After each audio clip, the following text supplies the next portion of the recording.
దేవుని నామానికి మహిమ కలుగును గాక. వచ్చిన వారందరూ రెండు చేతులు పైకెత్తి ఒకసారి దేవుని వాక్యం నుండి ఈరోజు ధ్యానం కొరకై మార్కు సువార్త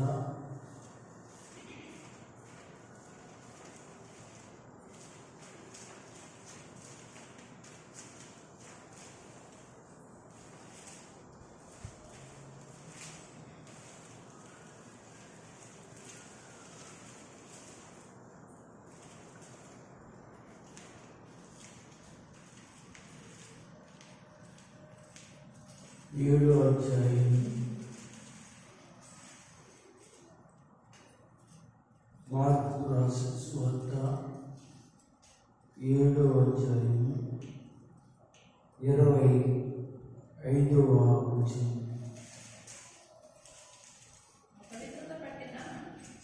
అపవిత్ర ఆత్మ పట్టిన చిన్న కుమార్తె గల ఒక స్త్రీ ఆయన గూర్చి విని వెంటనే వచ్చి ఆయన పాదముల మీద పడి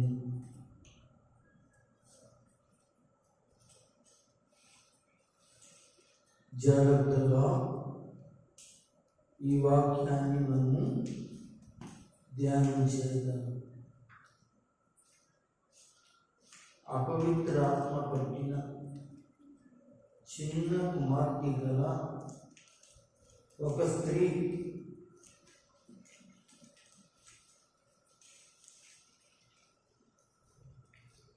ఆయన గూర్చి విని వెంటనే వచ్చి ఆయన పాదం మీద పడి ఇలాగే ఉంచి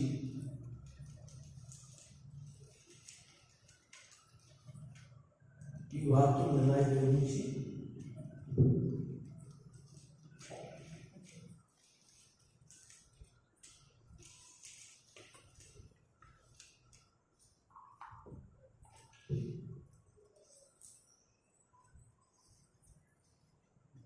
పదిహేను అధ్యాయం మత్తయి సువార్త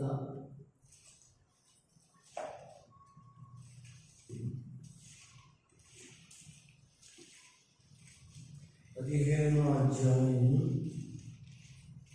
మత్తయి సువార్త 15వ అధ్యాయం 21 నుండి 28 వరకు చదవండి. యేసు అక్కడ నుండి బయలుదేరి తూరు సీదోనుల ప్రాంతములకు వెళ్ళగా ఇదిగో ఆ ప్రాంతం నుండి కానా స్త్రీ ఒకటి వచ్చి, ప్రభువా, దావీదు కుమారుడా, నన్ను కరుణింపు, నా కుమార్తె దెయ్యము పట్టి బహు బాధపడుచున్నదని కేకలు వేసింది. అందుకు ఆయన ఆమెతో ఒక మాట చెప్పలేదు. అప్పుడు ఆయన శిష్యులు వచ్చి ఆమె మన వెంబడి వచ్చి కేకలు వేయుచున్నది కనుక ఈమెని పంపివేయమని ఆయనను వేడుకునగా ఆయన ఇశ్రాయేలు వారి నశించిన గొర్రెల దగ్గరికి కానీ మరి ఎవరి యొద్దకు నేను పంపబడలేదని అని. అయినను ఆమె వచ్చి ఆయనకి మొక్కి, ప్రభువా, నాకు సహాయం చేయమని అడిగింది. అందుకు ఆయన పిల్లల రొట్టెలు తీసుకుని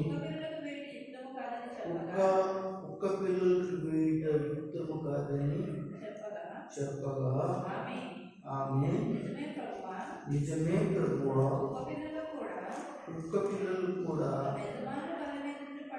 తమ యజమానుల బల్ల మీద పడి ముక్కలు తిను కదా అని చెప్పింది. అందుకు యేసు, అమ్మా నీ విశ్వాసం గొప్పది, నీవు కోరినట్టే నీకు అగునుగాక అని ఆమెతో చెప్పింది.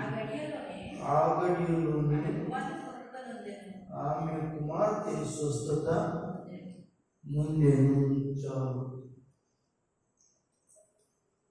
చదువుకున్న ఈ వాక్య భాగంలో మన అంశం యేసు పాదములు పట్టుకో నీకు విజయం కలుగును. యేసు పాదములు పట్టుకో నీకు విజయం కలుగును. గతించినటి వారంలో మనము ఒక చక్కటి సంగతిని మనం నేర్చుకున్నాం. యేసు పాదములు పట్టుకున్నాం. యాయీరు అనేటివాడు యేసు పాదముల దగ్గరికి వచ్చిన యాయీరు అనేవాడు ఆయన పాదాల దగ్గర చేరిన ప్రార్థించిన యాయీరు గురించి నన్ను నేర్చుకున్నాను. చాలా ఆత్మీయమైన సంగతులు నేర్చుకున్నాము. ఈ రాత్రి కూడా మనము అదే అంశం మీద రెండో భాగాన్ని మనము యేసు పాదములు పట్టుకో నీకు విజయం కలుగును అనే సంగతిని మనము నేర్చుకోబోతున్నాము. ఈ లోకంలో ఎవరి పాదములు పట్టుకున్నా, ఎవరి పాదాలు పట్టినా, ఎవరి పాదాల దగ్గరికి వెళ్ళినా ఎవరూ చేర్చుకోరు, ఎవరూ ఆదరించరు. గింటేస్తారే తప్ప, త్రోసివేస్తారే తప్ప యేసు ఒక్కడు మాత్రమే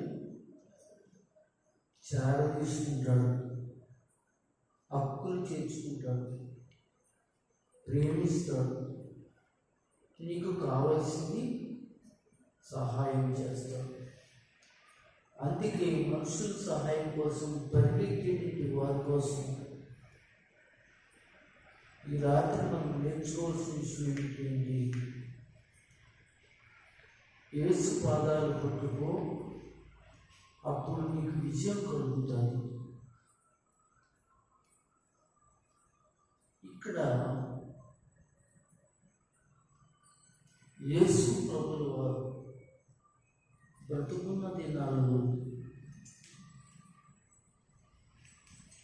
అంటే బ్రతుకున్న దినాలంటే ఇప్పుడు చచ్చిపోయాడన్నా కాదు, ఆయన ఈ లోకంలో పుట్టి బ్రతికి సువార్త ప్రకటన చేసిన రోజులు, ఆ తర్వాత ఆయన సిలువకు అప్పగించబడి చనిపోయి తిరిగి వేసిన మనకి బైబిల్లో మనకి చెప్పబడుతుంది.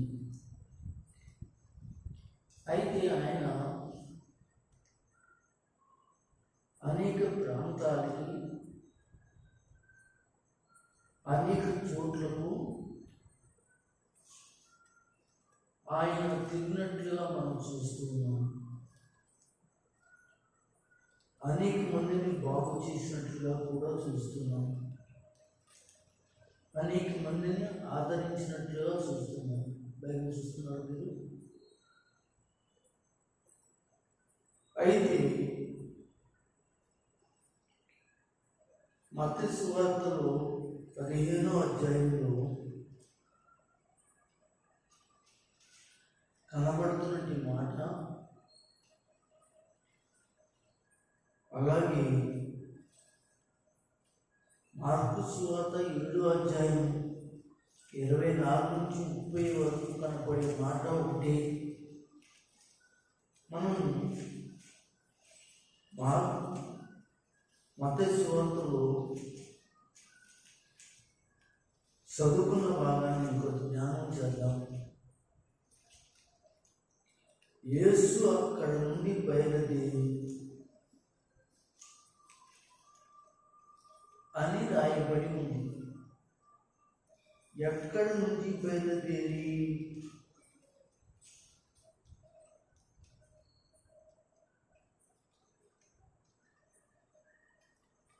మనం గమనించాలి. ఎక్కడి నుంచి బయలుదేరి?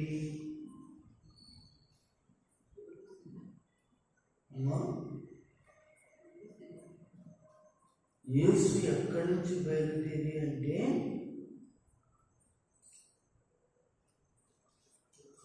అంతకు ముందు ఆయన ఒక ప్రాంతం నుండి బయలుదేరి తూరు సీదోనుల ప్రాంతములకు వెళ్ళగా, విన్నారా? తూరు సీదోనుల ప్రాంతములకు వెళ్ళగా అని మనకి కనబడుతుంది. మనం కొంచెం వాక్యం అర్థం అవ్వడానికి ఒక మాట చదువుకుని ముందుకెళ్దాం. 14వ అధ్యాయం 34 చదువుతుంది. వారు అద్దరికి వెళ్ళి గెన్నేసరతు దేశంలోకి వచ్చేది. చాలండి. వారు అద్దరికి వెళ్ళి గెన్నేసరతు, ఏ సరస్సు? ఒక సరస్సు ఉన్నట్టుని ఆ సరస్సు, అదే గలీల సముద్రం అనేటువంటి ప్రాంతం. ఆ ప్రాంతంలో గెన్నేసరతు లేక గెదర నీళ్ళు, గద నీళ్ళు అనే దేశంలోకి వచ్చారు. అక్కడి నుంచి ప్రయాణమై యేసు బయలుదేరి వస్తుండగా ఆ ప్రాంత వాసులు యేసును గురించి విని అనేక మందిని తీసుకుని వస్తే యేసు ప్రభువారు బాగు చేసిన తర్వాత 21 వచనంలో యేసు అక్కడి నుండి బయలుదేరి, ఆయన బయలుదేరిని మొదలుకొని రాత్రి అయినను పగలైనను ఆయన ఏ పని మీద వచ్చాడో, ఏ పని మీద ఆయన సిద్ధపడ్డాడో ఆ పనిని కొనసాగించుకున్నటువంటి రోజులు ఆ రోజులు. అయితే ఒక ప్రాంతానికి వచ్చాడు. ఆ ప్రాంతము సీదోనుల ప్రాంతము అని రాయబడింది. ఈ సీదోను ప్రాంతం అనేది ఎక్కడ ఉంటుంది అంటే సముద్ర తీరం నుండి పట్టణాల్లో, గ్రామాల్లో, ప్రాంతాల్లో ఒకటి. అది ఒకటే కాదు కానీ షారేపిటి, తూరు, ఎఫ్ఫే ఇంకా చాలా కూడా ఈ వరుసలోనే ఉంటాయి. సముద్ర తీరం నుండి ప్రాంతాలు ఇవన్నీ. అయితే యేసయ్య దోణి మీద వచ్చి వాళ్ళకి ప్రసంగాలు చేస్తూ మరొక ప్రాంతానికి బయటెళ్ళాడు. ఆ ప్రాంతమే సిదోనుల ప్రాంతం. తూరు సిదోనుల ప్రాంతం అంటే మీకు ఎవరు గుర్తు రావాలి?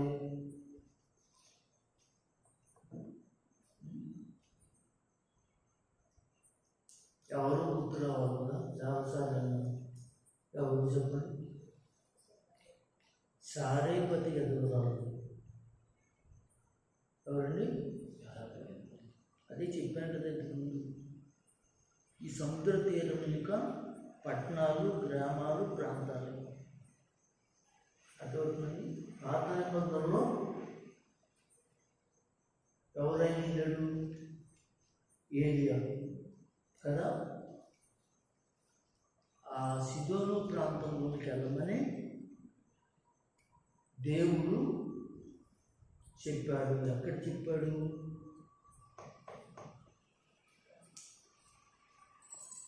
ఎక్కడ చెప్పాడు? రాజుగ్రంథంలో ఎక్కడ చెప్పాడు? సర్వదని మాట చెప్పండి. కేదేరు వాగు దగ్గర పొద్దున సాయంత్రం కాకులతో ఆహారం తెస్తుండగా ఆహారం నీళ్ళు అయిపోతే నేను ఆజ్ఞాపించాను, సిదోను ప్రాంతానికి వెళ్ళి ఒక ఎదవరాలకి నేను చెప్తాను అన్నాడు. ఓకేనా? గుర్తుపెట్టుకోండి, చాలా గుర్తుండాలి. ఇప్పుడు అది పాత నిబంధన, ఇది కొత్త నిబంధన. అయితే ఇక్కడికి వచ్చినప్పుడు ఒక యేసు ప్రభు వారు కార్యం చేశారు. ఒక విషయం తెలుసా మీకు? అంతకుముందు చాలా మందిని బాగు చేశాడండి. ఎంతమందిని బాగు చేశాడంటారు? ఎంతమందిని బాగు చేశాడంటారు? చాలామంది రోగులు వచ్చారు. మనం అనుకుంటున్నాం 12 ఏళ్ళ రక్తస్రావణ స్త్రీ యేసయ్య, సమాధానం చెప్పండి, యేసయ్య సింగు ముట్టింది అని అనుకుంటున్నాం. ఆవిడ ఒక్కటే ముట్టింది అనుకుంటున్నారా? ఆ కాలంలో వందలాది మంది యేసుప్రభు వారి యొక్క వస్త్రాలు ముట్టారు. మనం 14వ అధ్యాయం 34, 35 వచనాలు, 36 వచనాలు ఒకసారి చదివి వెళ్ళాలి. మీకు ఈ విషయాలని చెప్తుంటే ఎదరా ముందు మీరు చదువుతుంటే పాఠం అర్థం అవ్వాలి. చదవండి. వారు అద్దరికి వెళ్ళి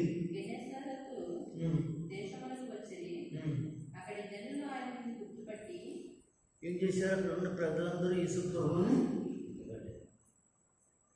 జాగ్రత్తగా చూడండి, గుర్తుపట్టి.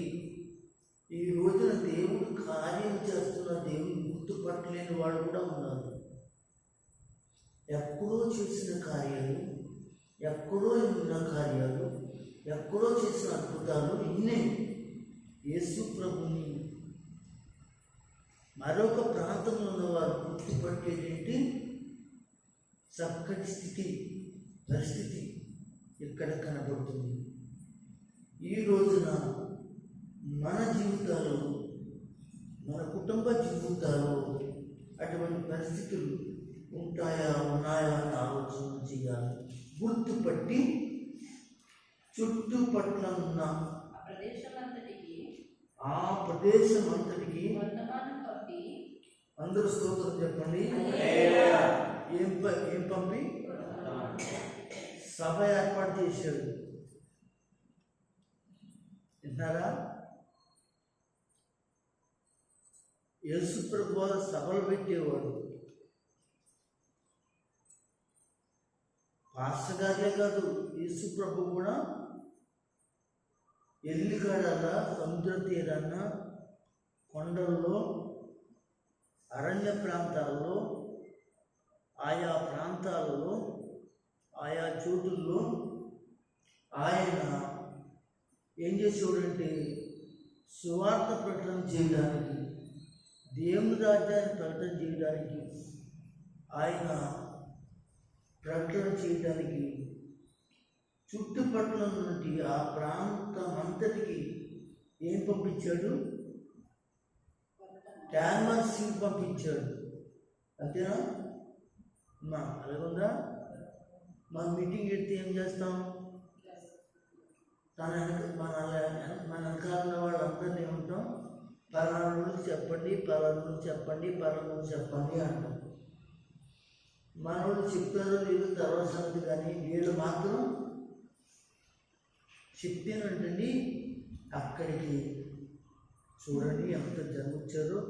రోగులందరినీ కూడా ఆయన వద్దకు తెచ్చి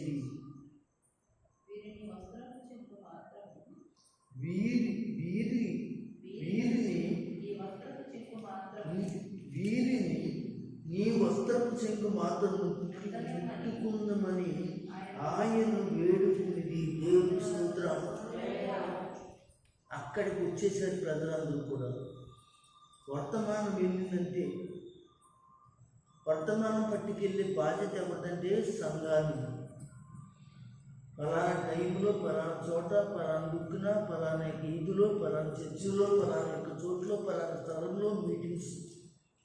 వాక్యం రండి, వాక్యం వినండి, వాక్యం విని బాగుపడండి. అక్కడికి వచ్చిన వాళ్ళందరికీ వాక్యాన్ని బోధించిన తర్వాత ఆ వాక్యం ద్వారా యేసయ్య స్వస్థతలు జరిగించాడు. అప్పుడు వాళ్ళందరూ యేసయ్యని అడిగారంట, నీ వస్త్రాన్ని ముట్టుకుంటాం అంతే, ఏమి కాదు, నాకేమీ అవసరం లేదు, బాగుపడతామని విశ్వాసంతో ఆయన వేడుకుని ముట్టిన వారందరూ స్వస్థత బాగుపడ్డారట. దేవునికి స్తోత్రం. ఈ పరిణామంలో వచ్చిన వాళ్ళందరికీ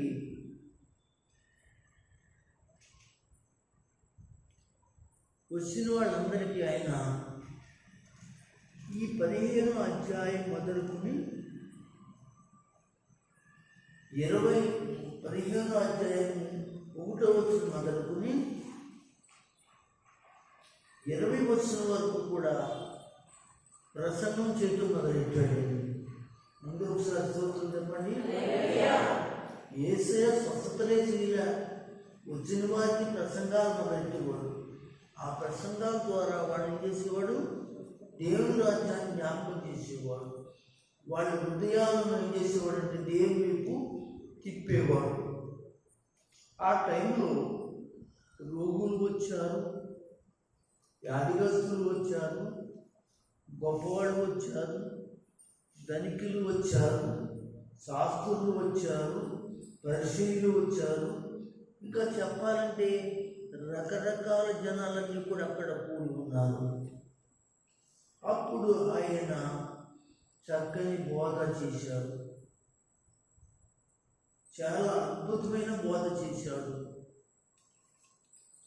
నేను చేసే బోధలు ఏంటంటే పితరుల పారంపర్యాచార ప్రకారంగా చేసేటి బోధలు కాదు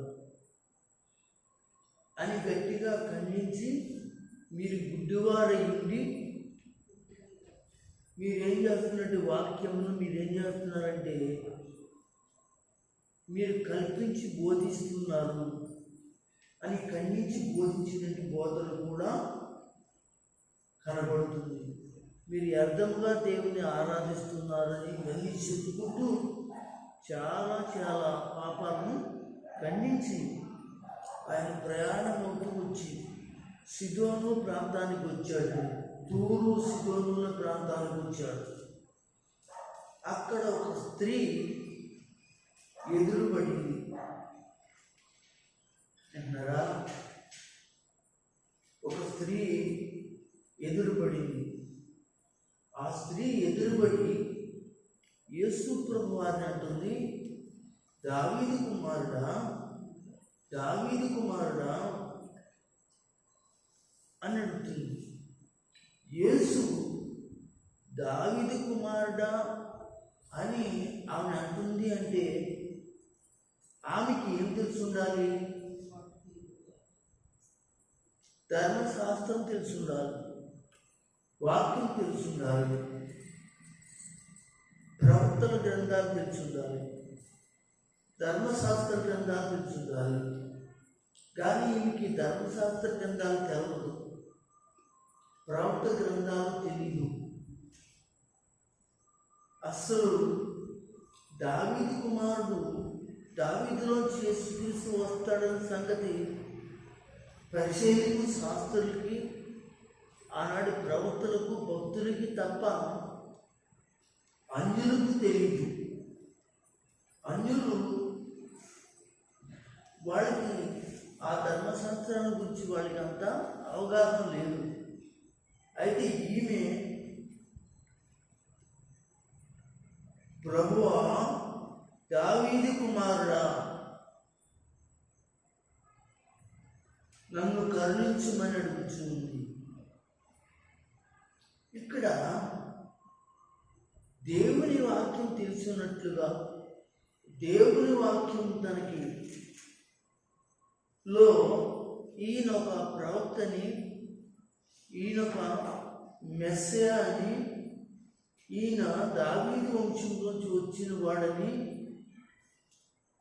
నమ్ముతుంది. ఎలా నమ్ముతుంది అని మీరు అనొచ్చు. ఈవిడికి ప్రవక్తల గ్రంథాలు, ధర్మశాస్త్రం తెలియదు కదా, వీడు ఒక అన్యురాలు కదా అన్నారు కదా పాస్టర్ గారు అని అంటే, అంతకుముందే అనేక మంది ఈయన చేస్తున్న ప్రయాణంలో ఈయన గురించి చెప్పుకుంటున్న మాటలు ఏంటంటే, ఈయన దావీదు కుమారుడు, ఈయన ఒక మెస్సయా, ఈయన ఒక ప్రవక్త అని చెప్పుకోవడం ఆవిడ కింద పడింది కనుక ఈమె డైరెక్టర్గా ఏమని పిలుస్తుందంటే, ప్రభువా దావీదు కుమారుడా అని పిలుస్తుంది. కానాను స్త్రీ ఒక్కటి వచ్చి, ఏ స్త్రీ వచ్చి? కానాను స్త్రీ వచ్చి. ఈ కానాను స్త్రీ, ఈ కానాను ఎక్కడిది? ఒక భూభాగం. కానాను అనేది ఒక భూభాగం, మనసులో పెట్టుకోండి. భూభాగం, కానాను అనేది ఒక భూభాగం. దేవుడు అబ్రహామునకు, ఇసాకులకు, యాకోబులకు నేను ఆ భూమిని ఇస్తాను అని చెప్పాడు. అదొక భూభాగం. ఆ భూభాగంలోనే గలిలయ ప్రాంతం ఉంది, యోదా ప్రాంతం ఉంది, సమరయ ప్రాంతం ఉంది, బెరియా ప్రాంతం ఉంది. ఇవన్నీ కూడా ఒక దేశాల లాంటివి అన్నమాట. ఈ దేశాలన్నింటిలోనే ఒక భూభాగం, ఆ భూభాగంలోనే యోదయ ఉంది, యోదయ దేశం ఉంది, సమరయ దేశం ఉంది, గలిలయ దేశం ఉంది, పెరియా ఉంది, ఫినికియా ఉంది. ఇవన్నీ ఉన్నాయి ఈ భూభాగంలో. ఈ భూభాగంలో ఇవన్నీ కూడా కొన్ని దేశాలు, ప్రాంతాలు. ఆ ప్రాంతంలో యేసు ప్రభువారు తిరుగుతూ మొదలెట్టాడు. అయితే కానాను స్త్రీ ఒకటి, ఒక అన్యురాలు అన్నమాట. ఈ కానాను స్త్రీ అనే మాట మార్కు సువార్తలో ఆమె గురించి ఒక మాట చెప్పాడు. చదువుతాము. ఇందాక 7వ అధ్యాయము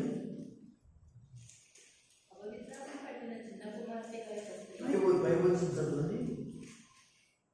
ఆయన అక్కడి నుండి లేచి తీరు సిదోను ప్రాంతములకు వెళ్ళి ఒక ఇంట ప్రదర్శించి ఆ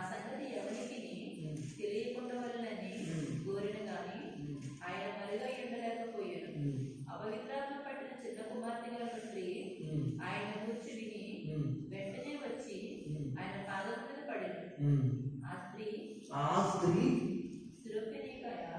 ఏంటండి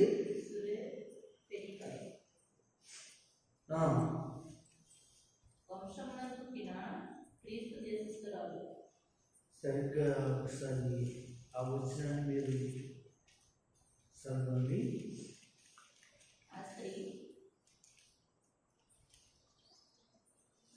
జాగ్రత్తగా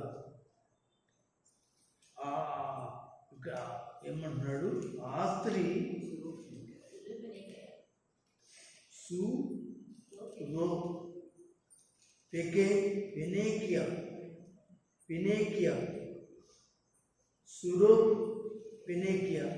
సురో అంటే సిరియా దేశం అండి, సిరియా ప్రాంతం అండి. అర్థమైనా? సిరియా ప్రాంతానికి చెందిన ఆ ప్రాంతంలో నుండి ఫెనీకియా వంశం నుండి పుట్టిన గ్రీక్ దేశస్తురాలు. గ్రీకులు అంటే అన్యులు. విన్నారా? గ్రీకులు అంటే అన్యులు. ఇప్పుడు మత్తయి సువార్తకు వచ్చింది, మీకు అర్థం అవడానికి విశ్రాంతి ఇస్తున్నాం. ఆమె వచ్చి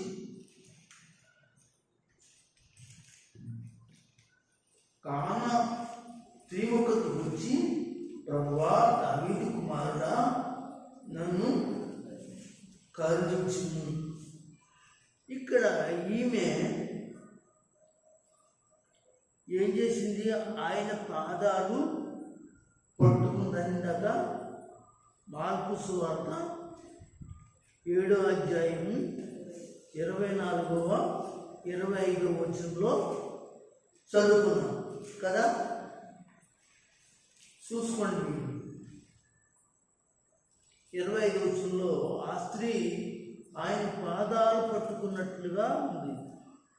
మన అంశం ఏమిటి? యేసు పాదాలు పట్టుకో, నీకు విజయం కలుగుతుంది.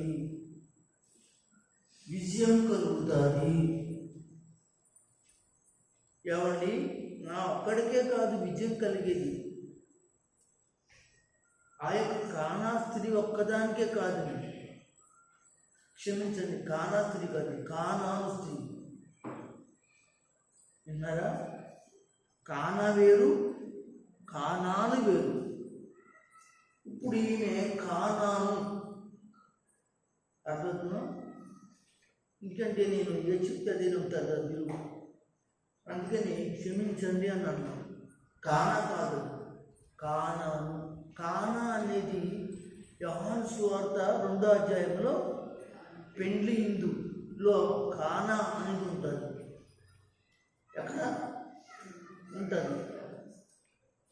ఆ ప్రాంతం ఎక్కడ ఉంటుంది మాస్టర్ గారు అంటే ఈ భూభాగంలోనే ఉంటుంది. ఏ భూభాగం? కానాను యొక్క భూభాగంలోనే ఉంటుంది, కానీ కానా. అయితే ఈ కానా ఎక్కడ ఉంటుంది అని అంటే గలీలకు దగ్గరలో ఒక ఊరు అన్నమాట అండి. ఇది గలీలు తెలుసు కదండి. గలీలోని ఒక వాక్యం మనం చెప్తున్నామంటే మీకు కొద్దిగా బైబిల్ అవగాహన రావాలని మేము ఎక్కడెక్కడి నుంచో తెచ్చుకుని చెప్తున్నాను. ఈ మాటలన్నీ కూడా రేపు మీకు బైబిల్ అర్థవంతంగా నేర్చుకోవడానికి చదివినప్పుడు ఉపయోగపడుతుంది. మీరు చదివినప్పుడు అర్థవంతంగా ఉండడానికి ఉపయోగపడుతుంది. సరే, ముందుకు వెళ్దాం. మనం చాలా చెప్పుకోవాలి, కానీ టైం మనకు సరిపోదు.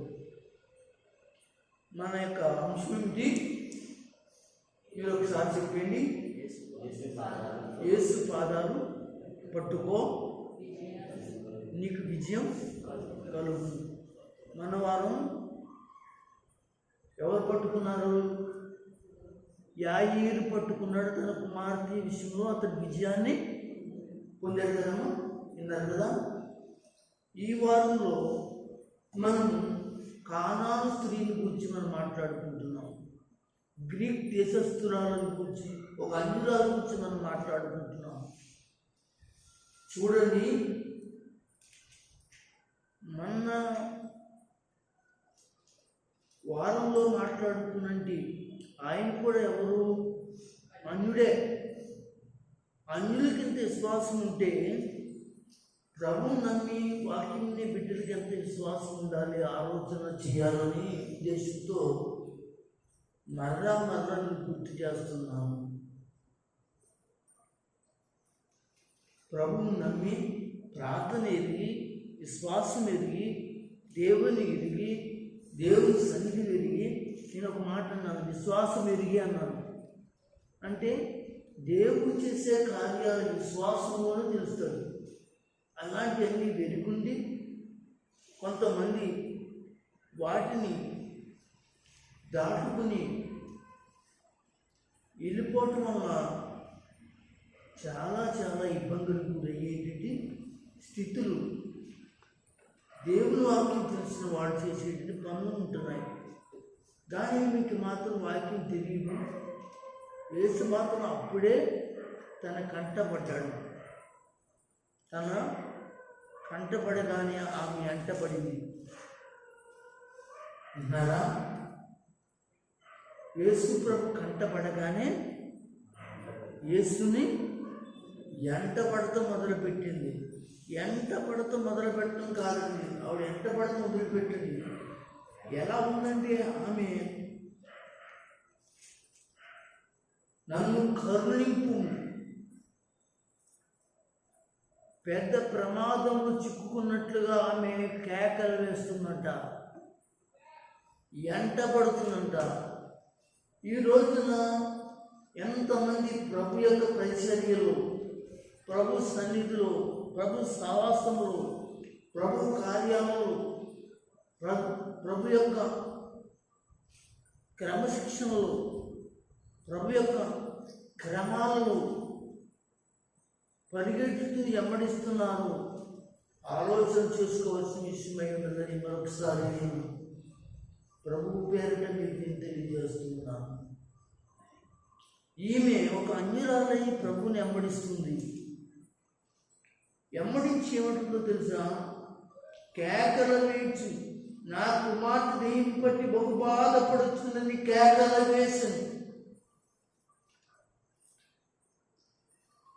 విన్నారా? కేకల వేసింది. ఈ రోజున దేవుని బిడ్డలారా, దేవుని ఎంత బాధపడి ఏడ్చి కన్నీరు కార్చి, అయ్యా నా కొడుకు దెయ్యం పట్టి వాడిగా తిరుగుతున్నాడు, నా కుమార్తె దెయ్యం పట్టిందిగా తిరుగుతుంది, నా భర్త దెయ్యం పట్టిన వాడిగా తిరుగుతున్నాడు, నా యొక్క భార్య దెయ్యం పట్టిన దానిలా తిరుగుతుంది. దెయ్యం శాస్త్రాన్ని కూడా రకరకాల యొక్క అలవాట్లు, రకరకాల పరిస్థితులు ఈ లోకంలో తిరుగుతున్నారు, ఈ లోకంలో బతుకుతున్నారు. ఇదంతా దెయ్యం చేసే పనులే. వాటిని చూపించవా అని ఏడ్చేటువంటి తల్లులు కానీ, అక్కలు కానీ, అమ్మలు కానీ, సంఘ సహోదరులు కానీ, స్త్రీలు కానీ ఉన్నారా? ప్రభు అడుగుతున్నాడు. ఆమెకైతే దెయ్యం పట్టింది, దురాత్మ పట్టింది.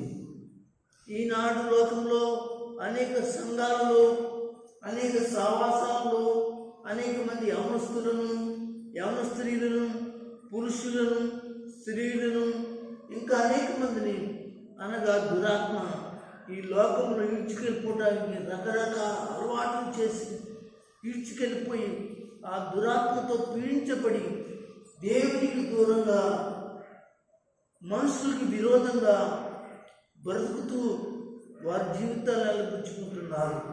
వాళ్ళ గురించి నీకు తెలుసుండి, వాళ్ళ గురించి నువ్వు ఎరుగుండి, నువ్వు ఈ యొక్క కానాను స్త్రీ తన కుమార్తె కొరకై ప్రార్థన చేసుకున్నట్లుగా ప్రార్థన చేయగలుగుతున్నావా సహోదరి?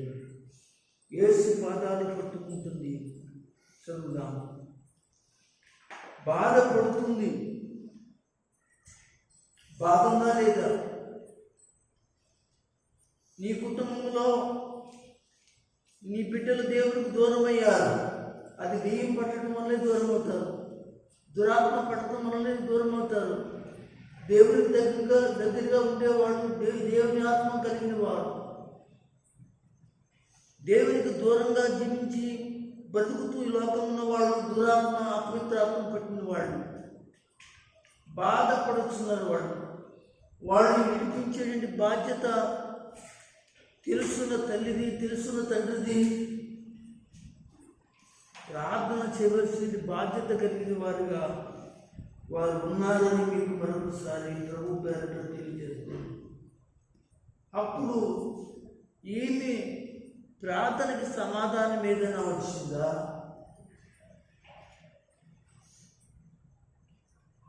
ఈమె ప్రార్థనకి జవాబు ఏమైనా వచ్చిందంటే ఇక్కడ అందుకు ఆయన ఆమెతో ఒక్క మాట అయినను చెప్పలేదు. విన్నారా? ఎంత ప్రయాసపడి ఇన్ని వారాల నుంచి, ఇన్ని నెలల నుంచి, ఇన్ని దినాల నుంచి ఎదురు చూస్తూ ఉంటే మొత్తానికి వచ్చావు. నా కుమార్తె విషయంలో నువ్వు వేడుకుంటే ఒక మాట అయినా చెప్పట్లేదని ఆమె ఏం చేయాలి? అలిగి వెళ్ళిపోవాలి. నీతో నాకు పని లేదనాలి. అసలు నిన్ను వేడుకోవడం అనవసరం, అసలు దేవుడివే కాదని ఏమి దూషించి అందరి ముందు తిట్టి వెళ్ళాలి. లేదు లేదు లేదు. చూడండి, ఆమె బాధపడుతూ కేకలు వేస్తూ ఉంటే అందుకు ఆయన ఒక మాట అయిన సమాధానం చెప్పలేదు. విన్నారా? అప్పుడు ఆయన శిష్యులు వచ్చి ఈమె మన ఎంబడి వస్తుంది. అవునా? ఈమె గమనించారండి. యేసు ప్రభు శిష్యులని వారు గమనించారు. ఈమె చాలా సేపు నుంచి మన కూడానే వస్తుంది. యేసయ్య బోధ కూడా చాలాసేపు నుంచి ఆవిడ వస్తుంది. చాలామంది బాగుపడి వెళ్ళిపోయారు, చాలామంది స్వస్థత కలిగి వెళ్ళిపోయారు. ఆగిన చోటల్లో ఆవిడ వాక్యం ఉంటుంది. ఆగిన చోటల్లో అనేక మంది బాగుపడి వెళ్ళిపోతున్నారు. ఆగిన చోటల్లో మళ్ళీ వాక్యం ఉంటుంది. అయినా ఆమె అలా వెంబడిస్తూనే ఉంది. ఈ రోజున ఎవరండి? ఈరోజు ఏ స్త్రీ, ఏ పురుషుడు దేవుని కార్యం కొరకు ఎంబడించి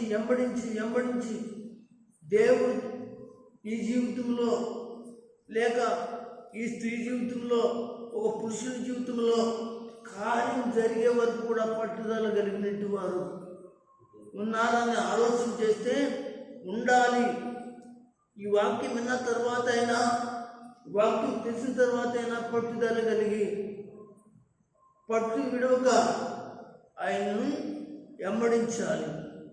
ఆయన అంటున్నాడు కదా, అప్పుడు ఆయన మాట్లాడలేదు. ఆయన శిష్యులు అంటున్నారు వచ్చి, ఈయన మన ఎంబడి వచ్చి కేకలు వేయించున్నది గనుక ఈమె పంపివేయము అని తన శిష్యులైన వారు మరలా ప్రార్థన చేస్తున్నారు. ఎవరికి? అందరూ స్తోత్రం చెప్పండి. నా సహోదరి, నా సహోదరుడా, సంఘంలోనికి చాలా సంవత్సరాల నుంచి వస్తున్నావా? చాలా రోజుల నుంచి వస్తున్నావా? కార్యాలు చేస్తాడను, లేకపోతే రక్షిస్తాడను, నీ బిడ్డలకి రక్షణ కలిగిస్తాడను, వాళ్ళని రక్షణ మార్గంలో మారుమనసులో నటిస్తాడను, దేవుని చేత ఈ లోక సంబంధమైన కార్యం చేత వినిపిస్తాడను ఎంబడించి వెనక్కి వెళ్ళిపోకుండా నిలబడుతున్నావా? దయచేసి ఆ టైంలోనే నీ వెనకాల దేవుని సేవకులు కూడా నువ్వు వెంబడించిన విషయాన్ని దేవునికి ఏం చేస్తారు? జ్ఞాపకం చేస్తారు. గట్టిగా స్తోత్రం చెప్పండి.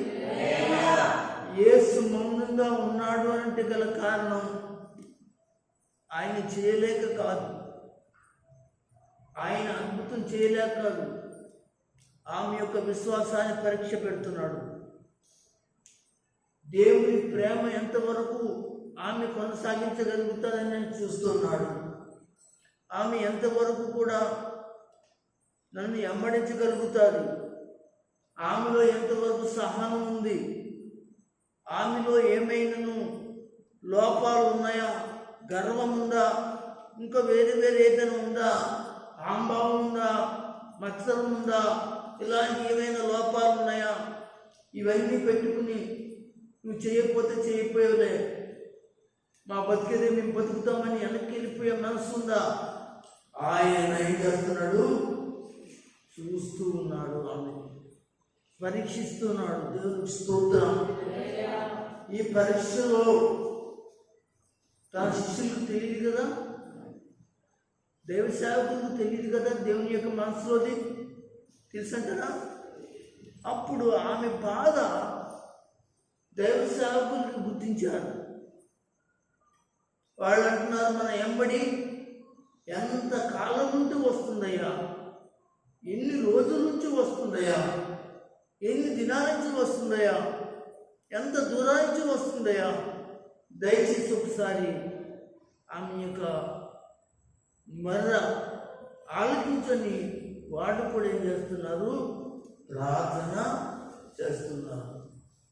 స్థానిక సంఘాల్లో సంఘ దైవజనుడు కూడా సంఘంలో ఉన్న వారు అనేక మంది వెంబడిస్తుండగా, అయ్యా నాకు ఇంకా అనుకున్నది అవ్వలేదండి, ఇంకా నా కుమారుడు, నా కుమార్తె, నా భర్త మారు మనసు పొందలేదండి, పరిస్థితులన్నీ కూడా అనుకూలంగా లేవండి అని దైవజనుడు చెప్తే, ఆ దైవజనుడు దేవుని దగ్గర కూడా మరణపెడతాడు. అయితే ఇక్కడ స్వయంగా యేసు ప్రభు వారి ఆమె పరీక్షలో నగ్గుతుందా లేదా అని చూస్తూ ఉన్నాడు.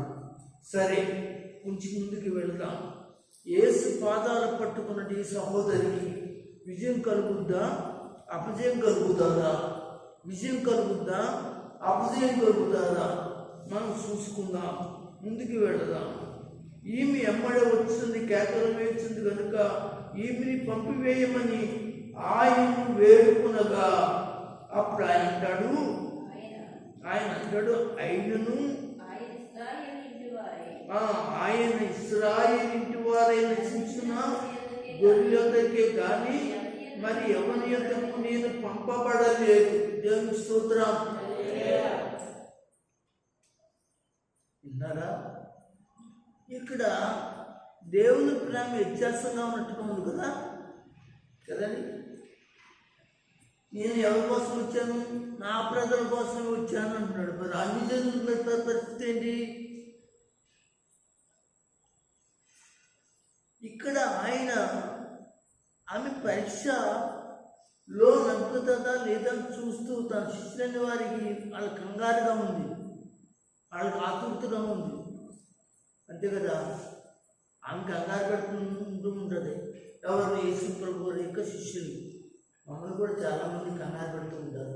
అయ్యా మీకు గట్టిగా ప్రార్థన చేయండి, అమ్మగారి గురించి గట్టిగా ప్రార్థన చేయండి, అర్జున్ బాబు గురించి మా కొరకు బాగా ప్రార్థన చేయండి, మమ్మీతో చెప్పండి, డాడీతో చెప్పండి, అమ్మ సహోదరి మీ చర్చికి వెళ్తే మాస్టర్ గారిని బాగా బలంగా ఉపవాస ప్రార్థన చేయమని అంటారు లేదా? ఇలాంటి కంగారులో యేసుప్రభు శిష్యులు కూడా అడుగుతూ మొదలెట్టారు. అప్పుడు యేసుప్రభు అంటున్నాడు, ఇశ్రాయేలు ఇంటి వరకే వచ్చాను అని చెప్పి ఆయన ముందుకు వెళ్ళిపోతున్నాడు. అప్పుడేం జరిగింది అంటే, అయినను ఆమె అంటుంది, చూడండి ఇక్కడ, అయినను మీరు గమనించండి, వదిలిపెట్టలేదు, అయినను వదిలిపెట్టలేదని కేకలు వేసుకుంటూ పట్టుదల వదలలేదు. చూసారా ఎంత పట్టుదల? ఆమె ఆయన పాదములు పట్టుకుంటూ మొదలెట్టిందండి. ఎక్కడ ఆగితే అక్కడ పట్టుకుంటుంది పాదాలు, ఎక్కడ ఆగితే ఆయన అక్కడ కేకలేసేస్తున్నాయి. అయినను ఆమె వచ్చి ఆయనకు మురొక్కి, ఆగండి మురొక్కి, విన్నారా? మొరక్కటం అంటే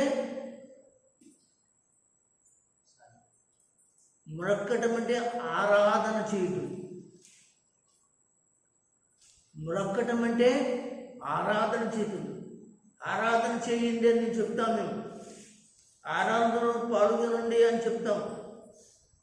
అంటే ఆయన మొరక్కటం అన్నమాట. మేమండి మొక్కుకున్నామండి, అక్కడికి వెళ్ళాలండి, ఇక్కడికి వెళ్ళాలండి వెళ్తారు కదా చాలామంది.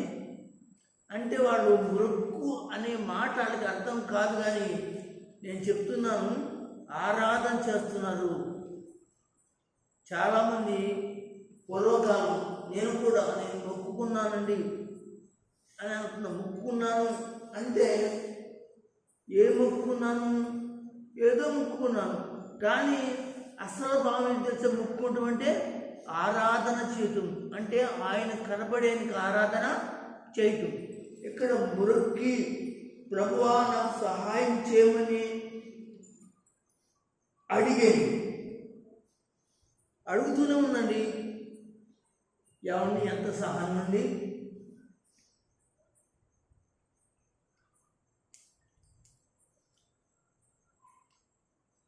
ఒకసారి ప్రార్థన చేశారు పాస్టర్ గారు. ఇంకా రెండోసారి కనపడలేదండి పాస్టర్ గారు. సహనం లేదు. 2 సార్లు వచ్చారండి, మళ్ళీ ఆయన కనపడలేదండి. ఏది దేవుడికి మొక్కుతున్నావా, ఆరాధిస్తున్నావా, ప్రార్థన చేస్తున్నావా? కానీ ఈ యొక్క మాట ఎలా ఉంది? చేయలేదు. కానీ ఎందుకు చేయలేదు? చేయకపోవడం కాదు, అక్కడ దేవుడు చేస్తాడు. నువ్వు సరైన మొక్కు లేదు. మొక్కు అంటే ఆరాధన. మొక్కు అంటే ఆరాధన, మొక్కటం. మీకు ఏదైనా గుర్తొస్తుందా? మొక్కి మొక్కి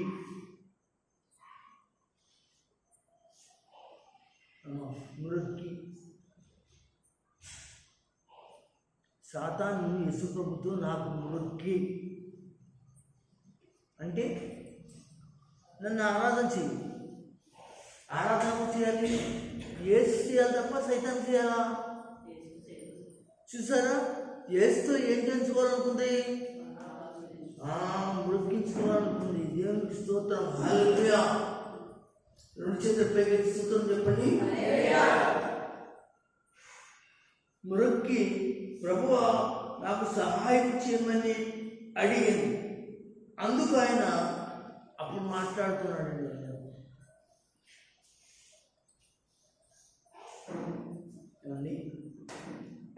అంటే ఆయనకి మాట్లాడే ఉద్దేశం లేదా? అంత టైం తీసుకున్నాడు.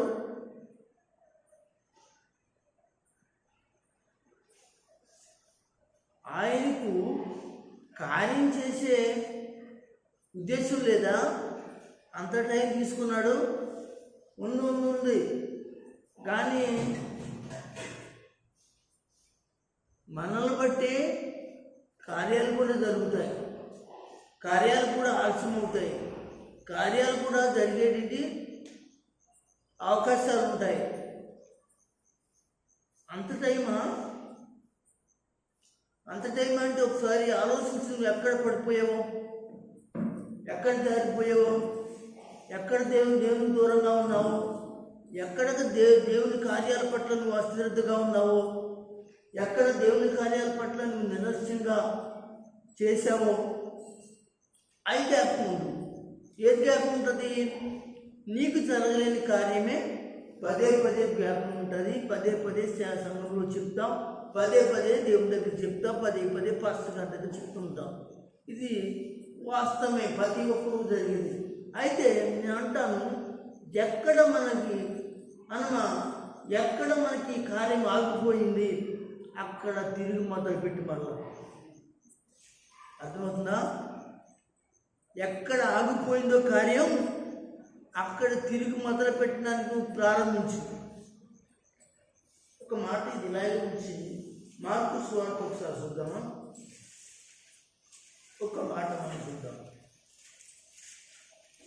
ఎన్నో అధ్యాయం 7వ అధ్యాయం కదమ్మా.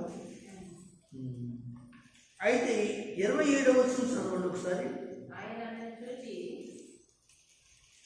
రండి బైబిల్ చూడండి, బైబిల్ ఒకసారి చూడండి.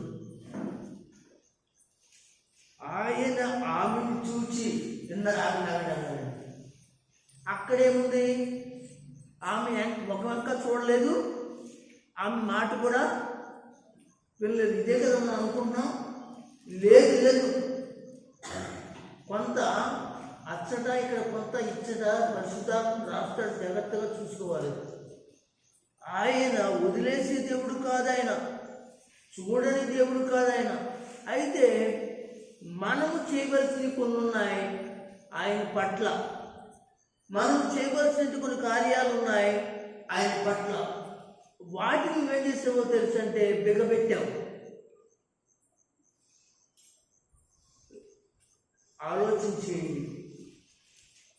ఏమండి, మనమే మానవులైన మనమే బిగపడితే ఈ లోకాన్ని శాసించే దేవుడు, మనకు సహాయం చేసే దేవుడు, ఊపిరిచ్చిన దేవుడు, ఆహారం ఇచ్చిన దేవుడు, సహాయం ఇచ్చిన దేవుడు, ఆయనంత బిగబెట్టాలి మన విషయంలో.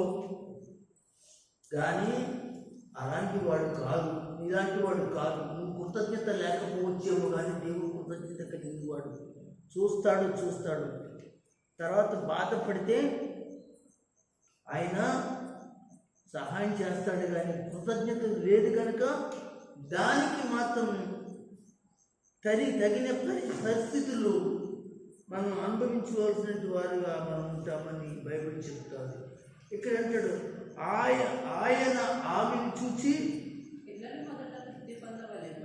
చాలు ఆమెను చూచి, దేవుని బిడ్డలారా, ఆమెను చూచి ఒకసారి మత్తయి సువార్త 15వ అధ్యాయం చేయండి.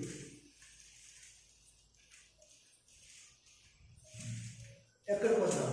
26వ వచనం. అందుకు ఆయన పిల్లల రొట్టె తీసుకొని కుక్క పిల్లలకు వేటి యుక్తము కాదని ఆమెతో చెప్పాను. ఆమె నిజమే ప్రభువా, కుక్క పిల్లలు కూడా తమ యజమానుల బల్ల మీద నుండి పడిన ముక్కలు తిను కదా అని చెప్పాను. చూడండి, ఆమె యొక్క గర్వం అంతా కూడా ఏమైపోయిందండి? తన కాళ్ళతో తొక్కి యేసు కాళ్ళ మీద పడిపోయింది. తన పరిస్థితి అంతా కూడా, తనకు డబ్బు ఉందో, పొలం ఉందో, ఇంకోటి ఉందో, వాతావరణం ఉందో, పలుకుబడి ఉందో, లేకపోతే ఏది ఉందో మనకు తెలియదు. కానీ అంతకుముందు అయితే ఇప్పుడు ఎంత తగ్గింపులోకి వచ్చేసిందంటే, ఎంత దీనస్థితిలోకి వచ్చేసిందంటే చూడండి.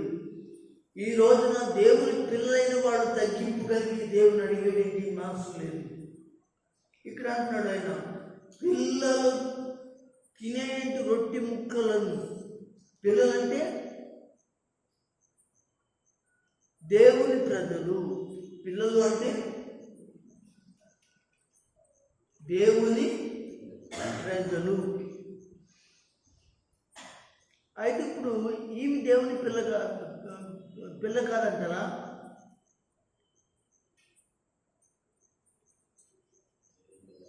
దేవుని బిడ్డ కాదంటారా?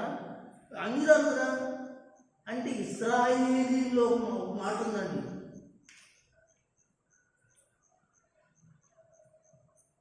ఇశ్రాయేలీలో యూదుల్లో ఒక మాట ఉందండి. అన్యుల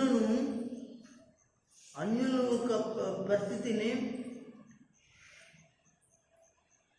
మాటను, పరిస్థితుల్లో కుక్కతో పోలుస్తారండి. వాళ్ళని కుక్కతో పోలుస్తారండి. అలాగని నేను అన్యులు కుక్కలు అంటలేదు. ఇశ్రాయేలీలు యొక్క జాతి వారు దేవుని యొక్క వాక్యంలో ఇశ్రాయేలీలు కొంత విషయాన్ని మనకి బైబిల్లో రాసి ఉంచారు. అన్యులు చూడగానే వాళ్ళు ఎలా చూసేవారంట? ఒక కుక్కను చూసినట్లుగా చూసేవారట. ఎందుకు కుక్కను చూసినట్లుగా చూసేవారు అంటే, ఇశ్రాయేలు పవిత్రులు, ఇశ్రాయేలు దేవుడు పవిత్రులు కనుక అన్యులు అపవిత్రులు. అందుకే కదా యేసు ప్రభుతో సమరయ స్త్రీ అంటారు కదా, మీరు యూదులు మేము సమరయులు కనుక అన్యులు కనుక మీకును మాకు సంగత్యము అని తేడా చూపిస్తుంది. అంటే యూదులు అనేవాళ్ళు, ఇశ్రాయేలు అనేవాళ్ళు ఏమై ఉన్నారు అన్నమాట, వాళ్ళ పరిశుద్ధులు, ఆ దేవుడు పరిశుద్ధులు కనుక. అందుకే ఈ ఆశీర్వాదాలు, స్వస్థతలు, దీవులు నా పిల్లలకి మాత్రమే ఇవ్వాలి. ఒక పాయింట్ అర్థమైందా? రెండోది నశిస్తున్న ఇశ్రాయేలు ఇంటి వారి కొరకే అన్నాడు. రెండో మాట ఏంటంటే, ఇంకోటి అర్థం చేసుకోండి.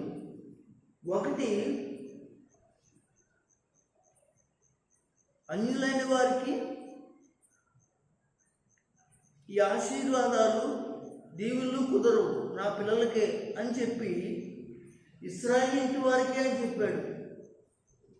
నశించున్న వారికే అని చెప్పాడు. ఇశ్రాయేలు ఇంటి ఉన్నది నశించున్న వారికి అని చెప్పాడు. అంటే సువార్త ముందు ఎవరికి వెళ్ళాలి? ఇశ్రాయేలు దగ్గరికి వెళ్ళాలని ఉద్దేశంతో ఆయన చెప్పాడు. అంతే తప్ప అన్యులు నా ప్రజలని కాదు, అన్యులు నా ప్రజలు కాదు అని కాదు. అక్కడ దేవుడు అనబడిన యేసుక్రీస్తు లోకానికి లోకరక్షకుడు. అయితే కొన్ని వాక్యాలు చెప్తాను మీకు తొందరగా చదువునే. సామెతలు 26:11. సామెతలు 26:11. తాను పట్టని జగడమును బట్టి రేగువాడు దాటిపోతున్న కుక్క చెవులు పట్టుకున్న వాటితో సమానం. ఇందులో మీకు ఏమర్థమైందండి? మనకి సంబంధం లేనట్లు ఏం చేయాలంటే మనం దూరాలా.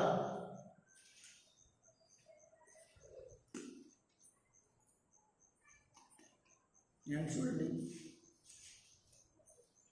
తనకి పట్టని జగడమును బట్టి. ఒకసారి నేను చూడతారా, ఒక ఎదురు కుక్క వెళ్తుందండి, ఇంకో కుక్క పరిగెత్తుకొచ్చి దాని మీద పడింది. ఈ రెండు కనపడేటప్పటికి ఆ చుట్టుపక్కల ఉన్న ఈ సౌండ్కి ఉన్న కుక్కలని ఏమైపడే రెండిట్లో దాని మీద పడిపోతాయి అన్నమాట. అంటే వాళ్ళకిందుకు వాళ్ళకి దానికి పట్టని జగడం. ఈ రెండు కొట్లాడుకుని వెళ్ళిపోతాయి. పక్కళ్ళు కిందికి అంతా. అంటే వీళ్ళు ఎలా ఉన్నారు అంటే ఇంకా అన్యులుగానే ఉన్నారు. క్రైస్తవులు అనబడిన వాళ్ళు, దేవుని బిడ్డలైన వాళ్ళు మన పేరు చెప్పుకుంటూ చాలామంది బయట ఎలా ఉన్నారంటే, మరొకసారి చదువుతున్న మాట మీకు అర్థమవుతుంది. తనకు పట్టిన జగడమును బట్టి అంటే మీకు సంబంధించి లేని జగడం, అది గొడవ. అది రేగువాడు అంటే గబ్బగా లేచి వెళ్ళి అందులో దూరేసేవాడు.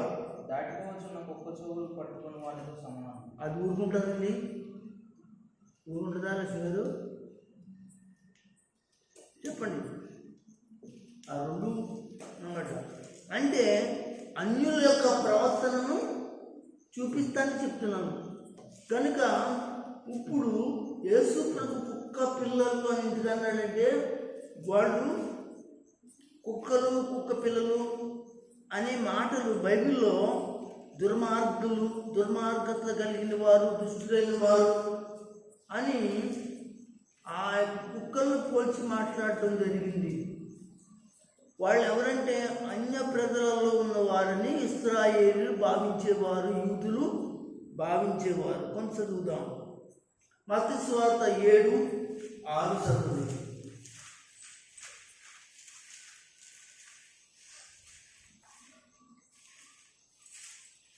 7వ అధ్యాయం 6వ వచనం. మత్తయి సువార్త 7:6 చదువు.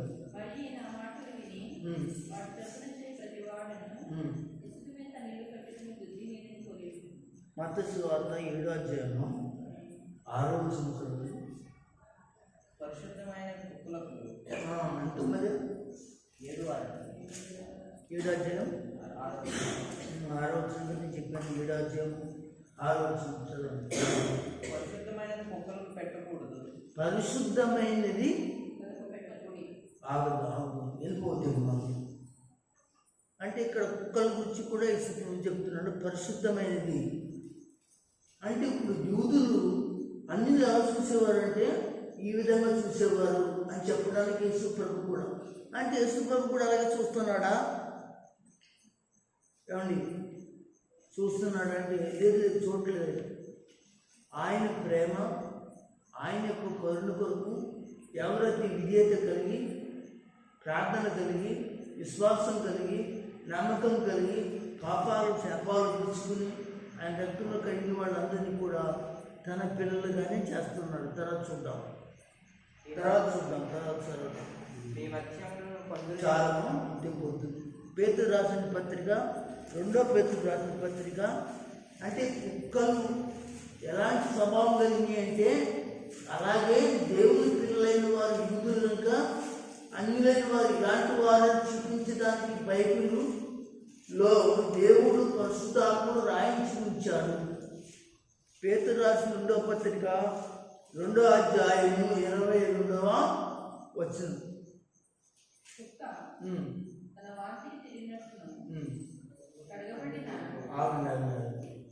కుక్క వాంతి చేసుకుంటుంది కదా, మీరు చూసారు ఎప్పుడైనా కుక్క వాంతి చేసుకోవడం? మరి వాంతి చేసుకుని కొంచెంసేపు ఆగండి, అక్కడ ఏం చేస్తున్నది? మళ్ళీ అట్టి తింటుంది. అంటే అన్యుల యొక్క పరిస్థితిని చూపిస్తున్నాడు ఇక్కడ. అట్లయినా అన్యుల యొక్క జీవితాన్ని చూపిస్తున్నాడు దేవుడు. కుక్క పిల్లలకు వేటి యుక్తం కాదని మాట ఎందుకనంటేనా అన్యులైన వారు ఎలాంటి స్వభావం గలవారంటే కక్కేసింది, కడుపులో కక్కేసింది. ఎలా ఉంటుందండి? ఎక్కడైతే మనమే వాన్ చేసుకుని ఉంటుంది, ఎలా ఉంటుంది? తర్వాత వాసన చూస్తే ఎలా ఉంటుంది? భయంకరంగా ఉంటుంది అన్నమాట. అంత శాండాల మీద, అలాంటి శాండాల మీద తినేస్తారు కనుక వాళ్ళు అంత అపవిత్రులు కనుక మేము దేవుని సన్నిధిలో పవిత్రులమని చెప్పడానికి కుక్క పిల్లలు తినే రొట్టెలను తీసి, అనగా ఏటి యుక్తం కాదు అని చెప్తాడు. నిర్గమకాండం 22వ అధ్యాయం 22వ అధ్యాయం 31వ వచనం. నిర్గమకాండము 22వ అధ్యాయం 22వ అధ్యాయం 31వ వచనం చదవమ్మా.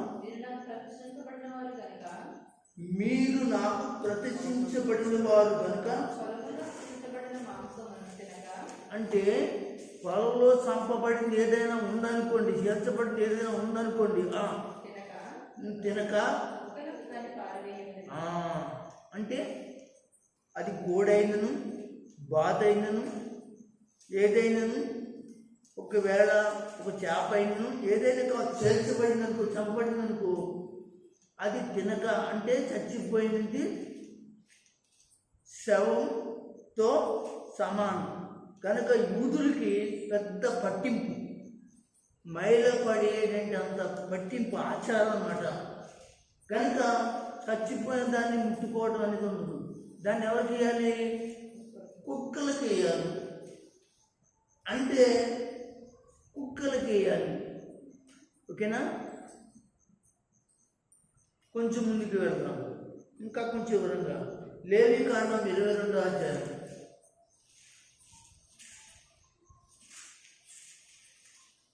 8వ వచనం చదువుతుంది. 22వ అధ్యాయము 8వ వచనం. కళేబరములైనను తిని,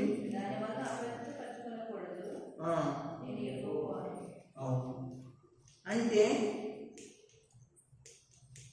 కుక్కలు కళేబరాలు తింటాయి కదా శ్మశానంలో, కదా శ్మశానంలో తింటాయి లేవు కళేబారాలు. మేక అయినా, గేదె అయినా, కోడి అయినా, ఇంకా ఇదేనైనా కళేబారాలు తింటాయి. ఆ యొక్క కళేబారాలు అనగా యూదులకు అపవిత్రమైనది. అలాంటిది తిన్న జంతువు ఏదంటే కుక్క కనుక దాన్ని వాళ్ళు ఏం చేశారో తెలుసంటే అన్యులను పోల్చి మాట్లాడడం జరిగింది.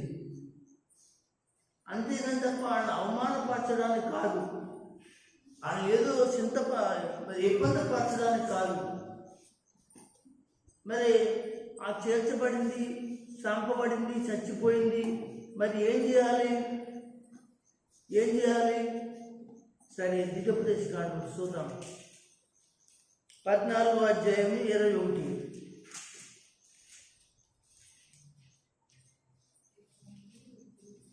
14వ అధ్యాయం 21. చచ్చిన దాన్ని అంటే గమనించారా? మన ఇంట్లో అది మేకైనను, కోడైనను, కుక్కైనను, ఇంకోటైనా తినే జంతు వేరైనా చచ్చినది అది అపవిత్రమైనది, చచ్చినది. అందుకని యూదులు చచ్చిపోయిన వాళ్ళని దగ్గరికి గమ్ముని వెళ్ళి ముట్టుకోవడం చేయడం అనేది ఇష్టపడరు. అర్థమైందండి? వాళ్ళు ఒకవేళ ముట్టుకున్నారంటే కడగా 7 రోజులు ఏం చేస్తారు?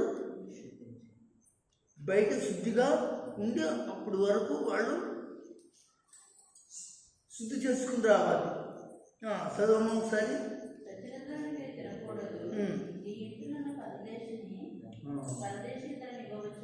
అది ఇక్కడ మనకు కనపడదు. పరదేశి అది అన్యుడు, ఆచరించు.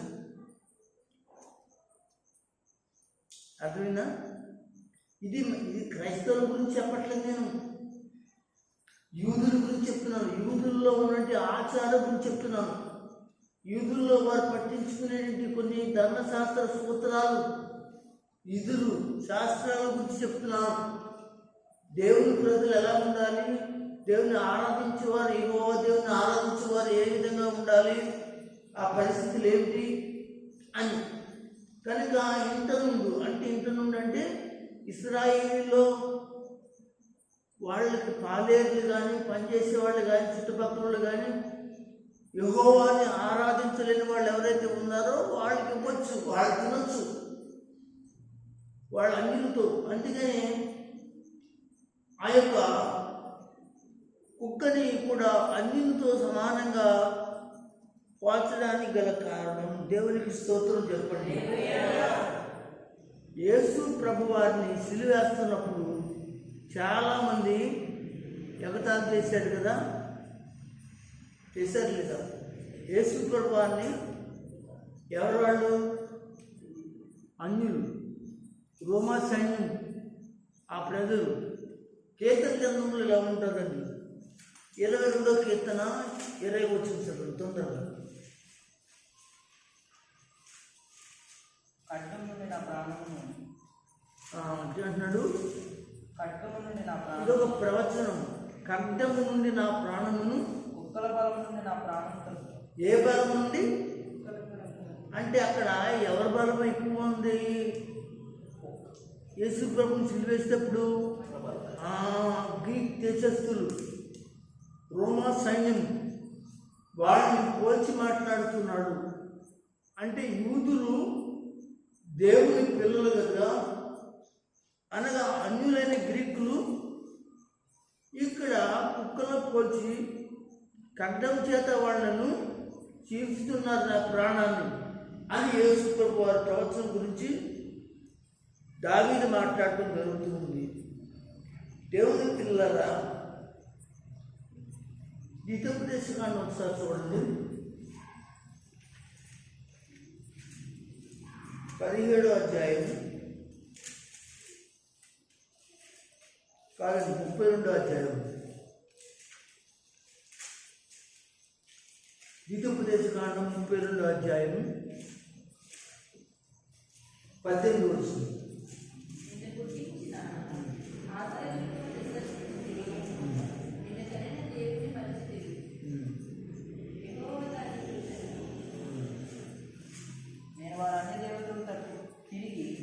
ద్వితోపదేశకాండము 32వ అధ్యాయము 18 వస్తుంది. వారు అన్ని దేవతలు తట్టు తిరిగి చేసిన కీడాచరిని బట్టి ఆ దినమున నేను నిశ్చయంగా వారికి విరోధులవును. కాబట్టి మీరు ఈ కీర్తన ఇశ్రాయేలు నేర్పి.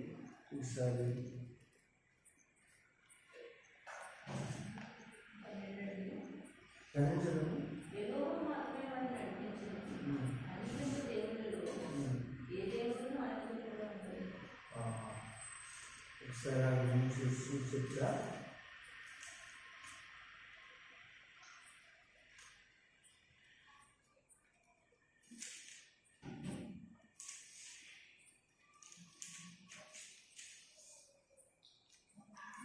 ముప్పై రెండు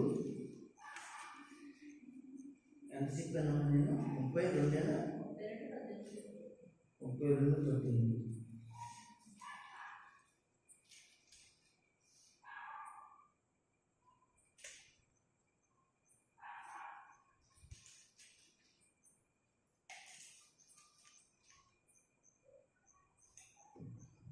సమయల్ గ్రంథం 17 అధ్యాయం చూడండి.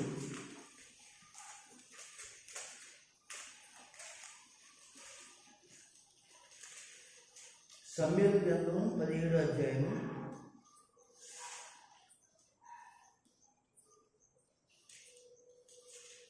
17 అధ్యాయం తీసారా?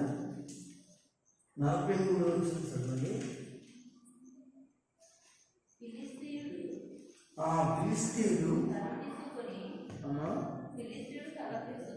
ఫిలిష్తీయుడు కర్ర తీసుకుని నీవు నా మీదకి వచ్చుచున్నావే, నేను కుక్కనా? అవును.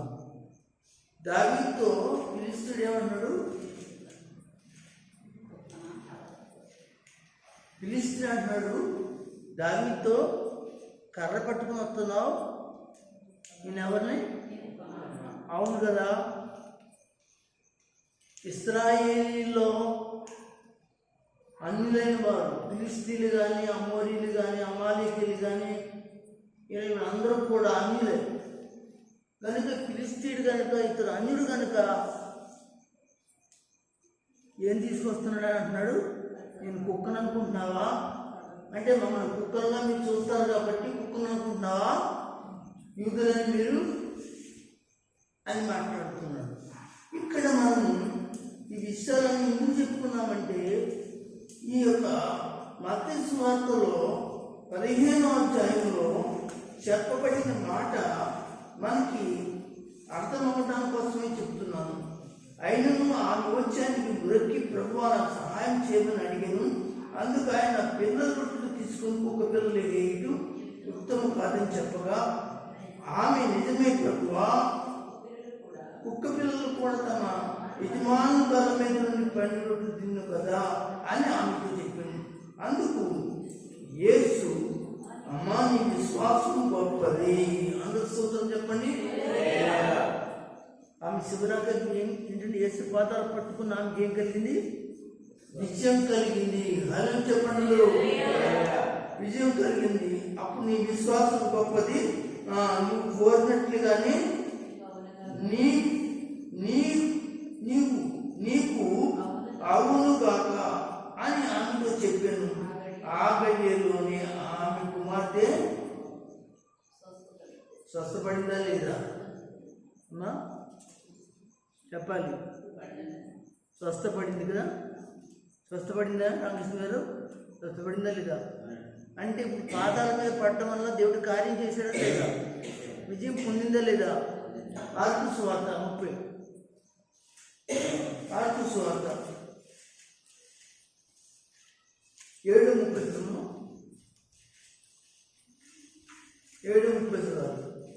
మార్కు సువార్త 7:30. ఆమె ఇంటికి వచ్చేసింది ఎవరు? కానాను స్త్రీ ఇంటికి వచ్చేసింది. ఆమె కుమార్తె మెల్లిగా నెమ్మదిగా చక్కగా సుఖంగా ప్రశాంతంగా ఎక్కడ పడుకుంది? మంచం మీద పడుకుని ఉండుట దెయ్యము అపవిత్రాత్మ పోవటం వల్ల పోయి ఆమె ఏం చేసిందంటండి? చూచిందంట. అందరూ స్తోత్రం చెప్పండి. ఇది గల కారణం ఏమిటి అంటే, యేసు పాదాలు పట్టుకుంటే నీకు కలిగే విజయమేంటో తెలుసా? ఇదే. కనుక ఆమె ఎన్నో చోట్లకి వెళ్ళి ఉంటుంది, ఎంతోమందిని అడుగుంటుంది, ఎన్నో సహాయాలు కోరుంటుంది. కానీ ఎన్నో దినాల నుంచి ఇబ్బంది పడింది. యేసు ప్రభు పాదాలు పట్టుకుంది, దేవుడు ఆశ్చర్యం చేస్తాడు. ఆమెకే కాదు కానీ నేను చెప్తున్నాను, ఈరోజు మనం కూడా మన జీవితంలో యేసు పాదాలు పట్టుకుని ప్రార్థన చేసేటది మనందరికీ కూడా దేవుడు కార్యములు చేసి అద్భుతములు చేసి మన పట్ల విజయాన్ని కలగజేసి దేవుడు ఒకడు ఉన్నాడు. అందరికంటే స్తోత్రం చెప్పండి, అందరూ ఆమేన్ చెప్పండి. దేవుని మాటలు దించును గాక.